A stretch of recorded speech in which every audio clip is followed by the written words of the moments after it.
Hello viewers, welcome again. आज का मेरा वीडियो का topic excretory system of Branchiostoma पर है। तो एक्सक्रीटरी सिस्टम पढ़ने से पहले हम थोड़ा सा रेस्पिरेटरी सिस्टम के बारे में बात कर लें।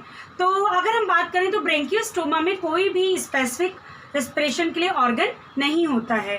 जो भी आपका वाटर इंटर करता है वाया माउथ और वो फेरिंग्स रीजन में आता है, और आपके जो गिल की पोजीशन है, मतलब मेरा कहने का है कि फेरिंग्स में जो गिल सिचुएटेड है वहीं पर ही आपका रिस्पिरेशन हो जाता है, और जो भी ब्लड में आपका CO2 है और वाटर में प्रेजेंट O2 के साथ एक्सचेंज हो जाता है, और ये जो भी वेस्ट मटेरियल है वो भी वहाँ पे डिपॉजिट वाटर में कर दिया जाता है। सो आपके अगर हम रेस्पिरेटरी सिस्टम की बात करें तो कोई भी जो है स्पेसिफिक रेस्पिरेटरी सिस्टम ब्रैंकियोस्टोमा में प्रेजेंट नहीं है। बट अगर हम बात करें एक्सक्रीटरी सिस्टम की, तो ब्रैंकियोस्टोमा में जो है एक्सक्रीटरी सिस्टम प्रेजेंट होता है in the form of protonephridia.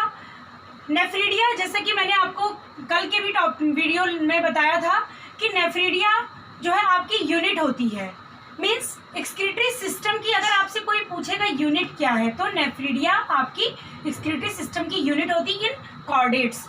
और अगर हम बात करें ब्रैंकियोस्टोमा में, तो protonephridia is the unit of excretory system in Branchiostoma. Branchiostoma में प्रोटोनेफ्रीडिया एक्सक्रीटरी सिस्टम की यूनिट है। अब अगर हम कॉर्डेट्स में देखें, तो कॉर्डेट्स में जो आपका एक्सक्रीटरी सिस्टम होता है वो मीजोडर्मल ओरिजिन का होता है। मीन्स आपका मीजोडर्म से जनरेट होता है। बट जो आपका ब्रैंकियोस्टोमा का एक्सक्रीटरी सिस्टम है, मीन्स प्रोटोनेफ्रीडिया जो है यहाँ पे, ये बहुत ही यूनिक होते हैं। इनकी जो ओरिजिन होती है वो आपका एक्टोडर्मल ओरिजिन होती है। एक्टोडर्म की सेल से आपके यहाँ पे प्रोटोनेफ्रीडिया बनते हैं। तो होप्स आपको मेरी ये बात समझ में आई होगी।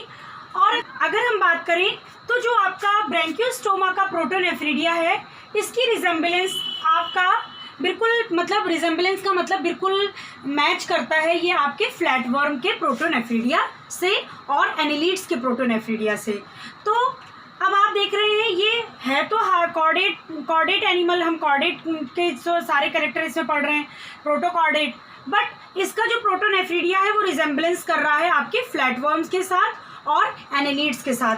तो हम कह सकते हैं कि ब्रैंकियोस्टोमा का प्रोटोनेफ्रीडिया या ब्रैंकियोस्टोमा का excretory system is a good example of जो है पैरेलल इवोल्यूशन। पैरेलल इवोल्यूशन का ये बहुत ही अच्छा एग्जांपल है। अब पैरेलल इवोल्यूशन क्या चीज़ है? पैरेलल इवोल्यूशन जैसे नाम से ही पता चल रहा है, पैरेलल मीन्स साथ साथ, इवोल्यूशन मीन्स जैव विकास।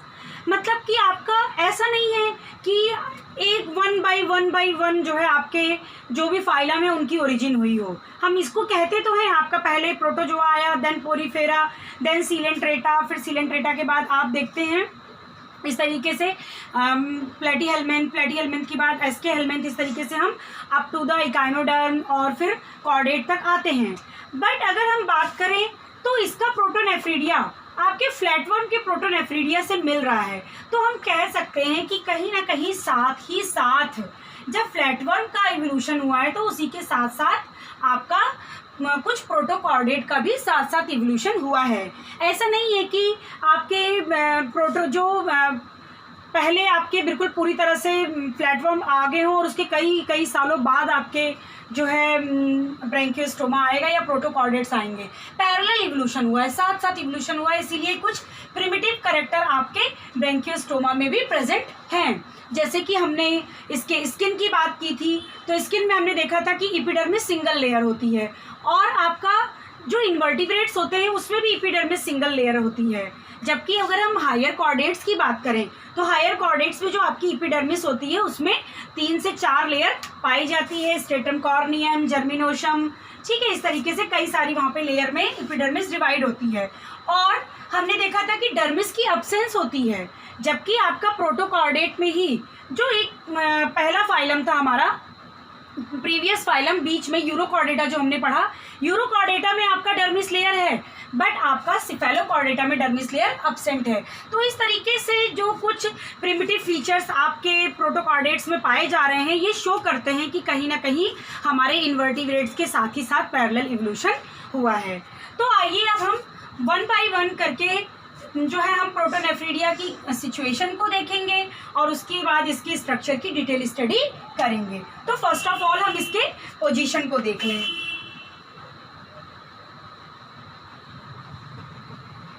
Protonephridia of branchiostoma is sac like and ये जो है लगभग 90 से 150 पेयर में प्रेजेंट होते हैं ऑन एवरी गिल्स, प्रत्येक गिल्स में एक। तो आप यहाँ पे देखेंगे ये आपका प्राइमरी गिल है और ये सेकेंडरी गिल।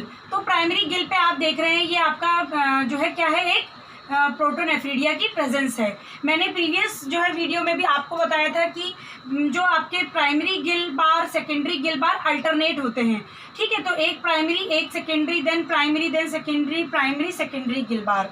और जो आपका प्राइमरी गिल बार है उस पर जो प्रोटोनेफ्रीडिया है कहीं ब्लाइंडली आकर के फिनिश हो गया है। ब्लाइंडली का मतलब हम ये नहीं कह सकते कि हाँ सभी जगह इसकी सिचुएशन यही होगी ख़त्म होने की, ठीक है। ब्लाइंडली जो है फिनिशिंग है इसकी, ये हो सकता है यहाँ पे भी फिनिश हो जाए या ये जो है कुछ दूरी पर जाकर के फिनिश जो ये ब्लाइंडली फिनिश होते हैं। तो होप सो आपको इतनी बात समझ में आई होगी। और अगर हम बात करें एक प्रोटोनेफ्रीडिया के स्ट्रक्चर की, तो there are number of solenocyte present on the protonephridia. तो यहाँ पे जो ये मैंने रेड कलर से इस तरीके से एक मैंने स्ट्रक्चर बनाया हुआ है, ये वन समथिंग लॉलीपॉप टाइप का, तो इट इज सोलेनोसाइट, ये एक सोलेनोसाइट है। And there are number of solenocyte present on the protonephridia. एक प्रोटोनेफ्रीडिया में बहुत सारे सोलेनोसाइट की प्रेजेंस है। अब सोलेनोसाइट को हम लोगों ने जब फ्लैटवर्म पढ़ा था तो वहाँ पे हमने देखा था कि जो सोलेनोसाइट सेल होती हैं यही सोलेनोसाइट सेल मेनली एक्सक्रीटरी जो है एक्सक्रीशन का काम करती हैं। मीन्स आपके जो भी वेस्ट मटेरियल जो है सीलोम में या इसकी बॉडी में जो भी वेस्ट मटेरियल है उसको कलेक्ट करने का काम कौन सी सेल करती है, तो सोलेनोसाइट सेल करती है। And each protonephridia is made up of horizontal limb. अगर हम बात करें तो ये हॉरिजेंटल लिम्ब हो गया, ठीक है। बेंट मीन्स लेटा हुआ, तो लेटा हुआ horizontal limb and vertical limb, ये दो भागों में जो है डिवाइडेड है। ये आपका हॉरिजेंटल लिम्ब हो गया और ये आपका वर्टिकल लिम्ब हो गया।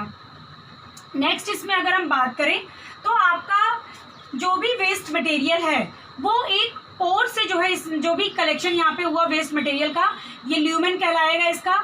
ये सारी की सारी, ये सपोज आपका कोई प्रोटोनेफ्रीडिया है, सॉरी ये सोलेनोसाइट सेल है एक आपकी, ये आपकी एक सोलेनोसाइट सेल है। तो जो भी सोलेनोसाइट सेल अपना जो है वेस्ट मटेरियल को कलेक्ट करेगी उसको ला करके ल्यूमन में जो है डाल देगी और ल्यूमन से एक जो है पोर से सभी चीज़ें जो है एट्रियम में बाहर जो है या गिल स्लिट्स में अगर हम बात करें तो ये एक आपका ये गिल है, तो बीच में मैंने आपको बताया था जो स्पेस होता है, इसी स्पेस से पानी आपका इजेक्ट आउट होता है। तो ये स्पेस आपका क्या कहलाता है, गिल स्लिट कहलाता है। तो ये भी अपना जो भी वेस्ट मटेरियल होता है वो एट्रियम में या गिल स्लिट में ला करके जो है इजेक्ट आउट कर देती है और फिर पानी के जो है जरिए ये आपका एट्रियम से या एट्रियोपोर से बाहर चला जाता है। तो होप सो आपको जो है अभी प्रोटोनेफ्रीडिया का कुछ स्ट्रक्चर समझ में आया होगा। आइए हम एक प्रोटोनेफ्रीडिया को इनलार्ज करके देखें तो वो हमें कैसा दिखाई देता है। तो ये हमारा एक प्रोटोनेफ्रीडिया यहाँ पे है जिसके पास लगभग 500 से जो है ज़्यादा आपके सोलेनोसाइट सेल पाई जाती हैं जो कि एक्सक्रीटरी इन नेचर होती हैं और आपके बॉडी वॉल से बॉडी से जो है किसको आपके जो भी वेस्ट मटेरियल है उसको कलेक्ट करने का काम करती हैं। अब हम एक सोलेनोसाइट सेल का डिटेल स्ट्रक्चर यहाँ पे देखेंगे। तो डिटेल स्ट्रक्चर की अगर हम बात करें तो ये मैंने एक बंच बनाया हुआ है, अब बंच ऑफ सोलेनोसाइट सेल। तो यहाँ पे आप देखेंगे एक आपका जो सेल है ये एक सोलेनोसाइट सेल, यहाँ पे इसका जो हेड है वो राउंडेड है एंड अगर हम इसके पीछे वाले पोस्टीरियर पार्ट की बात करें तो that posterior part is cylindrical. और इसमें आपका जो इसकी सेल है, हेड की जो सेल है वहाँ पे एक न्यूक्लियस ये पाया जा रहा है ग्रीन कलर का एंड बेसल बॉडी से जो है एक फ्लैजिला जो है इजेक्ट आउट हुआ है और ये फ्लैजिला ल्यूमन की तरफ नीचे पोस्टीरियरली अगर हम बात करें तो ल्यूमन में जा करके धंसा हुआ है। तो आप देख रहे हैं लगभग सभी उसमें ये एक फ्लैजिला नीचे ल्यूमन की तरफ गया हुआ है, ये फ्लैजिला ल्यूमन की तरफ गया है। तो अगर हम प्रीवियस अपने फ्लैटवर्म के सोलेनोसाइट सेल को अगर हम थोड़ा सा याद करें तो वहाँ पे भी हमने पढ़ा था कि इस तरीके से जो हमारी जो है फ्लेम सेल्स होती हैं, तो फ्लेम सेल को हमने देखा था, तो वहाँ पे भी हमारे इस तरीके से फ्लैजेला जो है आ करके मिलते हैं। हम इनको फ्लेम सेल क्यों कहते हैं? क्योंकि ये फ्लैजेला कुछ इस तरीके से मूव करते रहते हैं और इसी मूवमेंट के साथ मूवमेंट की वजह से ऐसा लगता है कि जो ये आपका फ्लेम मतलब आग की तरह कुछ ही जल रहा है, इसीलिए हम जो है इसको फ्लेम सेल बोलते हैं। सेम एज यहाँ पे जो आपका फ्लैजेला है वो बेसल बॉडी से निकल करके ल्यूमन तक गया है, बेसल बॉडी से निकल करके ल्यूमन तक गया हुआ है। तो होप सो आपको ये स्ट्रक्चर समझ में आया होगा। अब हम बात करेंगे कि प्रोटोनेफ्रीडिया में जो ब्लड की सप्लाई होती है बहुत रिच होती है। तो कल जब हम लोगों ने प्रीवियस इस जो है ब्लड वेस्कुलर सिस्टम को देखा था, तो इस वीडियो को देखने से पहले जिसने ब्लड वेस्कुलर सिस्टम नहीं देखा है तो उसको आप देख लीजिएगा। तो हम लोगों ने बात किया था इस तरीके से, जो भी आपका इफ्रेंट आपकी, हम रेड से ही बना लें क्योंकि वहाँ पे मैंने रेड कलर से बनाया था।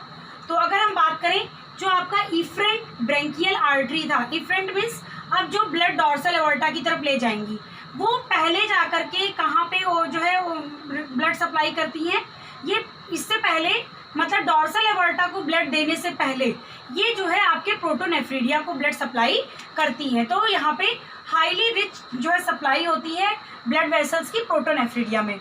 और प्रोटोनेफ्रीडिया की जो सोलेनोसाइट सेल होती हैं ये पूरे के पूरे सिलोमिक फ्लूइड में इस तरीके से फ्रीली अपना मोशन करती रहती हैं फ्लैजेला की वजह से, और जो है कलेक्शन करती रहती हैं, वेस्ट मटेरियल का कलेक्शन करती हैं और नेफ्रीडियोपोर से लगातार जो भी वेस्ट मटेरियल है ब्लड के अंदर वो जो है कलेक्ट करने के बाद नेफ्रीडियोपोर से पोर आउट कर देती है। कहाँ पे पोर करती हैं? In the atrium cavity. Atrium cavity में पोर कर देती है और फिर वो वेस्ट मटेरियल एट्रियोपोर से बाहर निकल जाता है। तो ये था आपका एक्सक्रीटरी सिस्टम में प्रोटोनेफ्रीडिया का वर्क। प्रोटोनेफ्रीडिया अगेन आप सुन लीजिए, आपके गिल्स पे सिचुएटेड है। प्राइमरी गिल्स पे इसका जो है अगर हम बात करें तो पोस्टीरियर वाला हिस्सा है जो कि वर्टिकल लिम्ब है, और आपका सेकेंडरी गिल पे इसका हॉरिजेंटल लिम्ब अटैच है, और हॉरिजेंटल लिम्ब से ही आपका नेफ्रीडियोपोर जो है निकला हुआ है। सेम हम यहाँ पे देखें। और अगर हम बात करें तो एक प्रोटोनेफ्रीडिया की, तो एक प्रोटोनेफ्रीडिया में ये बंच ऑफ सोलेनोसाइट्स है, लगभग 500 से ज़्यादा जो है बंच एक प्रोटोनेफ्रीडिया में पाए जाते हैं। हमने सोलेनोसाइट के बंच को यहाँ पे डिटेल स्ट्रक्चर देखा, तो ये सेल का हेड है, ये सेल का हेड है, हेड के पास ये न्यूक्लियस और बेसल बॉडी से जो है फ्लैजेला ल्यूमन में निकला रहता है, जो कि कॉन्टिन्यूअस मोशन करता रहता है, और कॉन्टिन्यूअस मोशन की वजह से ही जो भी वेस्ट मटेरियल बॉडी में है वो कलेक्ट किया जाता है, और कलेक्ट करने के बाद नेफ्रीडियोपोर से एट्रियम में छोड़ दिया जाता है। सिस्टम में ही अब हम इसमें एक्सक्रीटरी सिस्टम के नेक्स्ट अगर हम नेक्स्ट ऑर्गन की बात करें तो पहला आपका प्रोटोनेफ्रीडिया था, दूसरा अगर हम बात करें तो हेड्सचेक नेफ्रीडिया। ठीक है, हेड्सचेक नेफ्रीडिया। तो हेड्सचेक ग्रूव, हेड्सचेक पिट के बारे में मैंने आपको बताया, जो है प्रीवियस वीडियो लेक्चर में बताया है कि जो भी आपका व्हील ऑर्गन होता है, व्हील ऑर्गन में जो टेंटिकल्स पाए जाते हैं, फिंगर लाइक प्रोजेक्शन, वो फिंगर लाइक प्रोजेक्शन में सारे फिंगर्स एक बराबर होते हैं। केवल आपका जो डॉर्सल वाला फिंगर होता है, मीन्स डॉर्सल वाला फिंगर लाइक प्रोजेक्शन, वो थोड़ा लंबा होता है और जाकर के आपके नोटोकॉर्ड में स्टक रहता है, मीन्स आपके नोटोकॉर्ड में चिपका रहता है। तो वहाँ पे आपका चिपके होने पे इस तरीके से हमने फिगर को कट करके देखा था, तो ऊपर की तरफ हेड्सचेक पिट पाया जाता है, और ये जो ग्रूव यानी जो खांचा बना हुआ है, गड्ढा बना हुआ है, उसको हम लोग हेड्सचेक ग्रूव बोलते हैं। ये तो आपका पिट हो गया और हेड्सचेक ग्रूव। अब हेड्सचेक पिट और हेड्सचेक ग्रूव में हमने देखा था कि इनका काम होता है म्यूकस का सिक्रीशन करना। तो इसी हेड्सचेक पिट के ही पास में आपका एक हेड्सचेक नेफ्रीडियम पाया जाता है, जो हेड्सचेक नेफ्रीडियम आपका एट्रियम में यानी आपके ब्रैंकियल, ये आप देख रहे हैं, ये जो नेफ्रीडिया प्रोटोनेफ्रीडिया है ये भी आपके फेरिंग्स की वॉल पर सिचुएटेड है, क्योंकि फेरिंग्स की वॉल के ही पास आपके गिल्स पाए जाते हैं और हर गिल पे आपके प्रोटोनेफ्रीडिया सिचुएटेड हैं। उसी तरीके से जो आपका हेड्सचेक नेफ्रीडियम है वो हेड्सचेक ग्रूव के पास सिचुएटेड है वॉल पर, और जो भी अपना वेस्ट मटेरियल होता है वो भी एट्रियम में पोर आउट कर देता है। केवल इसको हेड्सचेक नेफ्रीडियम इसलिए नाम दिया गया है क्योंकि ये हेड्सचेक पिट और हेड्सचेक ग्रूव के ही पास हेड चेक ग्रुप पे ही पाया जाता है ये नेफ्रीडियम। नेक्स्ट हम बात करेंगे आपका ब्राउन फनल के बारे में। ब्राउन फनल आपका ये भी एक्सक्रीटरी इन नेचर है, और अगर हम बात करें तो ब्राउन फनल आपका पोस्टीरियरली सिचुएटेड है फेरिंग्स के एंड पर, और जो है आपका एक्सक्रीशन का काम करता है। एक्सक्रीटरी नेचर होता है, बॉडी से वेस्ट जो है वेस्ट को इकट्ठा करता है और एट्रियम में पोर आउट कर देता है। नेक्स्ट हम बात करेंगे रीनल पैपिला। तो रीनल पैपिला आपका कुछ नहीं, कुछ सेल के गुच्छे हैं इस तरीके से, जो कि आपके एट्रियम कैविटी पर पाए जाते हैं और एक्सक्रीटरी नेचर के होते हैं। ये रीनल पैपिला आपके एक्सक्रीटरी नेचर के होते हैं।